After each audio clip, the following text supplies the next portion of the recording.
As scientific understanding has grown, so our world has become dehumanized. Man feels himself isolated in the cosmos because he is no longer involved in nature and has lost his emotional, quote-unquote, unconscious identity with natural phenomena. These have slowly lost their symbolic implications. Thunder is no longer the voice of an angry god, nor is lightning his avenging missile. No river contains a spirit.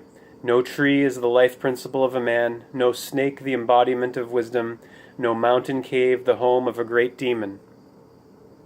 No voices now speak to man from stones, plants, and animals, nor does he speak to them, believing they can hear. His contact with nature has gone, and with it has gone the profound emotional energy that this symbolic connection supplied. This enormous loss is compensated for by the symbols of our dreams. They bring up our original nature, its instincts, its peculiar thinking. Unfortunately, however, they express their contents in the language of nature, which is strange and incomprehensible to us. It therefore confronts us with the task of translating it into the rational words and concepts of modern speech, which has liberated itself from its primitive encumbrances, notably from its mystical participation with the things it describes. Nowadays, when we talk of ghosts and other numinous figures, spiritual figures, we are no longer conjuring them up. The power as well as the glory is drained out of such once potent words. We have ceased to believe in magic formulas. Not many taboos and similar restrictions are left, and our world seems to be disinfected of all such quote-unquote superstitious noumena as quote-unquote witches, warlocks, and waracows, unquote.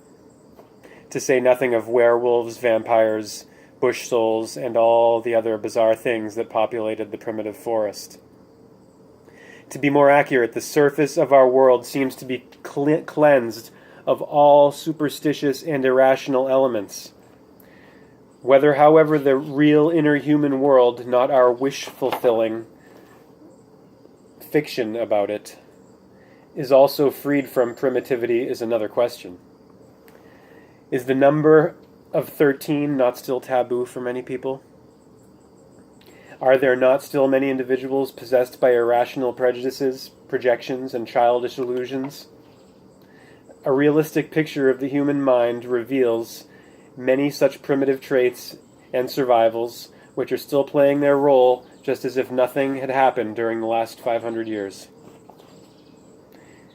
It is essential to appreciate this point. Modern man is in fact a curious mixture of characteristics acquired over the long ages of his mental development. This mixed-up being is the man and his symbols that we have to deal with, and we must scrutinize his mental products very carefully indeed. Skepticism and scientific conviction exist in him side by side, with old-fashioned prejudices, outdated habits of thought and feeling, obstinate misinterpretations, and blind ignorance. I'm going to repeat that sentence. Skepticism and scientific conviction exist in him, modern man, side by side, with old-fashioned prejudices, outdated habits of thought and feeling, obstinate misinterpretations, and blind ignorance. Such are the contemporary human beings who produce the symbols we psychologists investigate. In order to explain these symbols and their meaning, it is vital to learn whether their representations are related to purely personal experience or whether they have been chosen by a dream for its particular purpose from a store of general conscious knowledge. Take, for instance, a dream in which the number 13 occurs. The question is whether the dreamer himself habitually believes in the unlucky quality of the number, or whether the dream merely alludes to people who still indulge in such superstitions. The answer makes a great difference to the interpretation. In the former case, you have to reckon with the fact that the individual is still under the spell of the unlucky 13, and therefore will feel most uncomfortable in room 13 in a hotel or sitting at a table with 13 people. In the latter case, 13 may not mean any more than a discourteous or abusive remark. The quote-unquote superstitious dreamer still feels the quote-unquote spell of 13. The more rational dreamer has stripped 13 of his original emotional overtones. This argument illustrates the way in which archetypes appear in practical experience. They are at the same time both images and emotions. One can speak of an archetype only when these two aspects are simultaneous. When there is merely the image, then there is simply a word picture of little consequence. But by being charged with emotion, the image gains numinosity, or psychic energy. It becomes dynamic, and consequences of some kind must flow from it. I am aware that it is difficult to grasp this concept because I am trying to use words to describe something whose very nature makes it incapable of precise definition. But since so many people have chosen to treat archetypes as if they were part of a mechanical system that can be learned by rote, it is essential to insist that they are not mere names or even philosophical concepts. They are pieces of life itself. Images are integrally connected to the living individual by the bridge of the emotions. That is why it is impossible to give an arbitrary or universal interpretation of any archetype. It must be explained in the manner indicated by the whole life situation of the particular individual to whom it relates. Thus, in the case of a devout Christian, the symbol of the cross can be interpreted only in its Christian context, unless the dream produces a very strong reason to look beyond it. Even then, the specific Christian meaning should be kept in mind.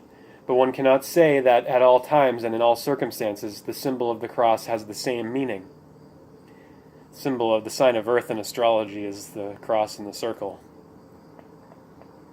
If that were so, it would be stripped of its numinosity, lose its vitality, and become a mere word. Those who do not realize the special feeling tone of the archetype end with nothing more than a jumble of mythological concepts, which can be strung together to show that everything means anything or nothing at all. All the corpses in the world are chemically identical, but living individuals are not. Archetypes come to life only when one patiently tries to discover why and in what fashion they are meaningful to a living individual. The mere use of words is futile when you do not know what they stand for. This is particularly true in psychology, where we speak of archetypes like the anima and animus, the wise man, the great mother, and so on. You can know all about the saints, sages, prophets, and other godly men, and all the great mothers of the world. But if they are mere images whose numinosity you have never experienced, it will be as if you were talking in a dream, for you will not know what you are talking about. The mere words you use will be empty and valueless. They gain life and meaning only when you try to take into account their numinosity, i.e., their relationship to the living individual. That's what real spirituality is all about. The living individual and relationship. Only then do you begin to understand that their names mean very little, whereas the way they are related to you is all important. The symbol-producing function of our dreams is thus an attempt to bring the individual mind of man into quote-unquote advanced or differentiated consciousness, where it has never been before and where therefore it has never been subjected to critical self-reflection. For in ages long past, the original mind was the whole of man's personality. As he developed consciousness, so his conscious mind lost contact with some of the primitive psychic energy, and the conscious mind has never known that original mind, for it was discarded in the process of evolving the very differentiated consciousness that alone could be aware of it. Do you understand what he's saying there?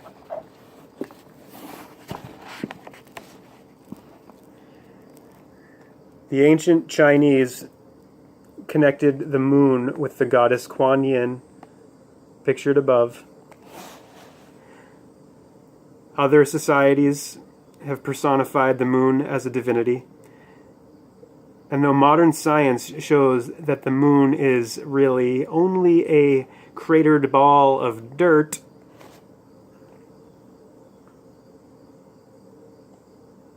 left, we have retained something of the association of the moon with love and romance.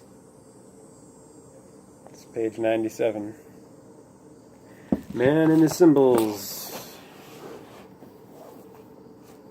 Hare Krishna, Hallelujah, Namaste, Aloha. Here is the sun.